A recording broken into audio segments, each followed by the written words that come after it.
Bismillahirrahmanirrahim. Assalamualaikum warahmatullahi wabarakatuh. Alhamdulillahirabbil alamin. Assalatu wassalamu ala asrafil anbiya'i wal mursalin wa ala alihi wa ashabihi rasulillahi ajma'in. Asyhadu alla ilaha illallah wa asyhadu anna Muhammadan abduhu wa rasuluh la nabiyya ba'da amma ba'du. Puji syukur marilah kita ucapkan atas kehadiran Allah Subhanahu wa Ta'ala yang telah melimpahkan rahmat dan karunia-Nya kepada kita semua. Selawat serta salam tak lupa pula kita hadiahkan buat Nabi besar kita, yakni Nabi Muhammad Sallallahu Alaihi Wasallam. Allahumma sholli ala Muhammad wa ala ali Muhammad. Baiklah, saya Sarah Anggraini dari kelompok 2 akan mempresentasikan materi kami, yaitu penafsiran ayat tentang sholat. Penafsiran ayat tentang sholat memiliki 6 pokok pembahasan. Yang pertama, pengertian sholat. Yang kedua, dasar hukum sholat. Yang ketiga, syarat-syarat sholat. Yang keempat, rukun sholat. Yang kelima, azab atau ancaman bagi orang yang meninggalkan sholat. Dan yang keenam, yaitu hikmah sholat. Langsung saja kita masuk kepada poin pertama, yaitu pengertian sholat. Sholat secara etimologis adalah doa. Arti sholat secara terminologis adalah ucapan dan perbuatan tertentu yang diawali dengan takbir dan diakhiri dengan salam. Dinamakan demikian karena mengandung doa.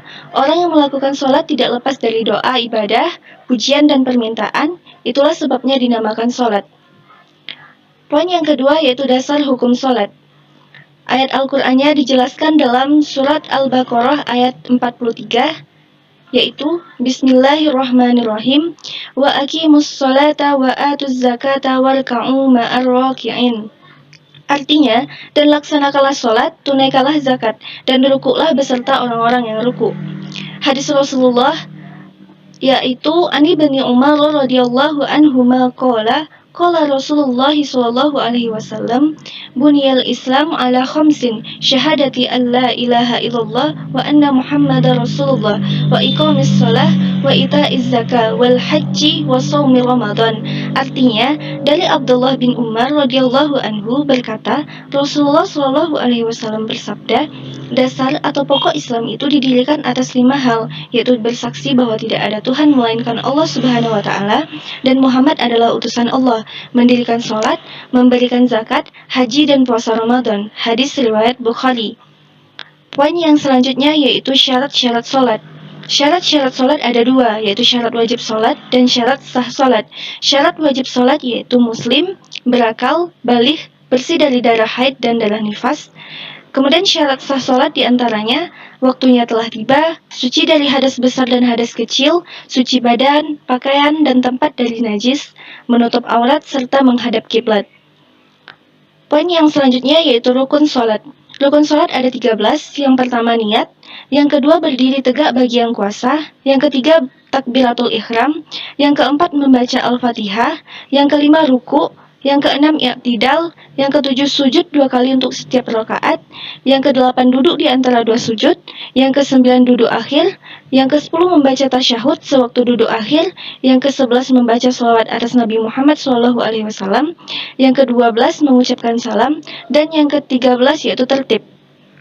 Baiklah, saya Santi akan melanjutkan presentasi dari rekan saya tadi. Yang selanjutnya yaitu azab atau ancaman bagi orang yang meninggalkan sholat. Adapun dosa meninggalkan sholat fardu adalah sebagai berikut. Yang pertama yaitu sholat subuh. 1 kali meninggalkan akan dimasukkan ke dalam neraka selama 30 tahun yang sama dengan 60.000 tahun di dunia. Yang kedua yaitu sholat zuhur. 1 kali meninggalkan dosanya sama dengan membunuh 1000 orang muslim. Yang ketiga yaitu sholat asar. 1 kali meninggalkan dosanya sama dengan menutup atau meruntuhkan Ka'bah. Yang keempat yaitu sholat maghrib. 1 kali meninggalkan dosanya sama dengan berzina dengan orang tua.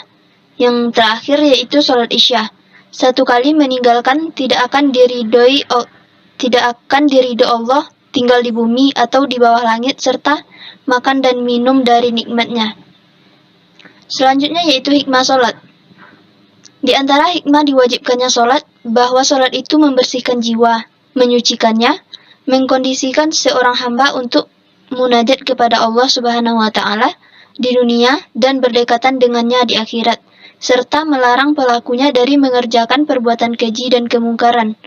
Allah Subhanahu wa Ta'ala berfirman, "Dan dirikanlah sholat, sesungguhnya sholat itu mencegah dari perbuatan-perbuatan keji dan mungkar." Quran Surah Al-Ankabut ayat 45. Yang selanjutnya yaitu penafsiran ayat-ayat tentang sholat. Yang pertama yaitu Quran Surah Al-Baqarah ayat 43. Bismillahirrahmanirrahim. Wa aqimus sholata wa atuz zakata warka'u ma'ar raki'in. Artinya, dan laksanakanlah sholat, tunaikanlah zakat, dan rukuklah beserta orang yang rukuk. Penafsiran Surah Al-Baqarah ayat 43. Firman-Nya, wa aqimus sholah, artinya Allah Ta'ala memerintahkan kepada ahlu kitab untuk mengerjakan sholat bersama Rasulullah SAW. Dan juga firman-Nya wa atuz zakah, artinya Allah Ta'ala juga memerintahkan kepada ahlu kitab untuk mengeluarkan zakat, yaitu dengan menyerahkannya kepada Rasulullah SAW. Mubarak bin Fudalah meriwayatkan dari Al-Hasan Al-Basri, katanya, pembayaran zakat itu merupakan kewajiban, yang mana amal perbuatan tidak akan manfaat kecuali dengan menunaikannya dan dengan mengerjakan sholat. Selanjutnya yaitu firman-Nya warka'u ma'ar raki'in. Artinya, Allah Ta'ala menyuruh mereka untuk rukuk bersama orang-orang yang rukuk dari umat Muhammad SAW, dan ikutlah bersama mereka dan bagian dari mereka. Jadilah bersama orang-orang mukmin berbuat yang terbaik. Di antara amal kebaikan yang paling khusus dan sempurna itu adalah sholat. Selanjutnya yaitu Quran Surah Al-Ankabut ayat 45. Bismillahirrahmanirrahim. Utlu ma uhiya ilaika minal kitabi wa aqimis shalah. Innas salata tanha 'anil fahsya'i wal munkar wa ladzikrullahi akbar wallahu ya'lamu ma tasna'un. Artinya, bacalah kitab Al-Qur'an yang telah diwahyukan kepadamu Muhammad dan laksanakanlah sholat. Sesungguhnya, sholat itu mencegah dari perbuatan keji dan mungkar. Dan ketahuilah, mengingat Allah atau sholat itu lebih besar keutamaannya dari ibadah yang lain. Allah mengetahui apa yang kamu kerjakan. Selanjutnya yaitu penafsiran surah Al-Ankabut ayat 45. Dan bacalah apa yang diturunkan kepadamu dari Al-Quran ini, dan amalkanlah kandungannya, serta laksanakanlah sholat dengan seluruh aturannya. Sesungguhnya menjaga sholat dengan baik akan menahan orang yang melakukannya dari terjerumus di dalam maksiat-maksiat dan perbuatan-perbuatan mungkar. Hal ini dikarenakan orang yang menegakkannya, yang menyempurnakan rukun-rukun dan syarat-syaratnya, hatinya akan bercahaya dan keimanan, ketakwaan dan kecintaannya terhadap kebaikan akan bertambah, dan sebaliknya, keinginannya terhadap keburukan akan semakin berkurang atau hilang sama sekali. Dan sungguh mengingat Allah di dalam sholat dan di tempat lainnya lebih agung dan lebih utama dari segala sesuatu. Dan Allah mengetahui apa saja yang kalian perbuat, yang baik maupun yang buruk. Lalu, Dia memberikan balasan kepada kalian atas perbuatan tersebut dengan balasan yang sempurna lagi penuh.